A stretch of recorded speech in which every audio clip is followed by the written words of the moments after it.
Hi and welcome back.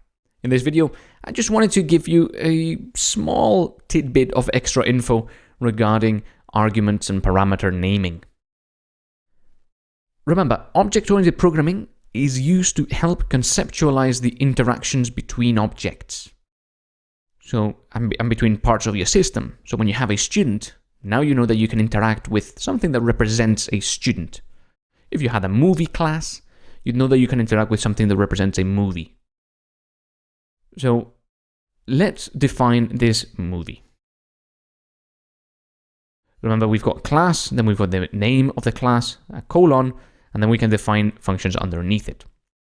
And all I wanted to do is define a dunder-init function that takes three parameters. Self, that's the current object that we're dealing with, that was just created before we called this function.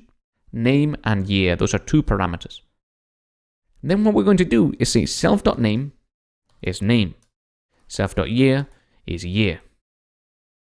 And this normally confuses my students a fair bit, because we've got this variable we're creating here, name, and it's equal to this variable that we are already created up here, which is also name, so name equals name.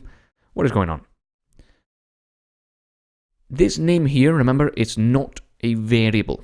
It is a property of self. This variable is not getting created here. It's getting created inside of self. That's what the dot means. So we're defining a new variable or property inside self, which is called name.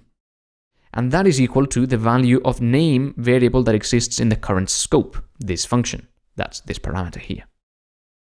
So this is totally fine.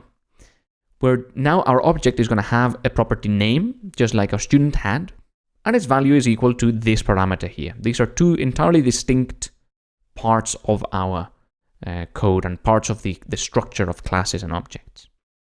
So we can print movie the matrix 1994.name. This is, by the way, just a shorthand way of doing this. It's pretty not very useful because you're just creating this movie and you're not assigning it to a variable. But you can do that. You can create a movie.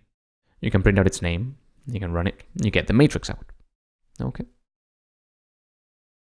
Of course, you can store this movie inside a matrix, a variable. And then you can print out matrix.name. That's totally cool as well. You can put objects inside lists and inside tuples. You can put them in dictionaries. You can put them anywhere you would want. Okay? An object is just a value, like a string is, or an int. You can put objects anywhere you could put a string or an integer, as long as it makes sense. For example, you cannot add an object to another object. That probably doesn't make much sense. Well, we'll look later on at how you can do that, but not yet. You can't do that yet. Similarly, you cannot, for example, multiply an object by another. That probably doesn't make sense. You cannot multiply two students together. Okay, this is getting probably mildly inappropriate. You cannot multiply two movies together, for example. So that's what objects are. They are conceptualizations of entities in your program. And that's a pretty lingo-filled phrase, but that's what they are. They're used to represent things that you want to interact with. Okay, that's it for this video. I just wanted to once again reiterate what this is all about. And let's move on over to the next one. I'll see you there.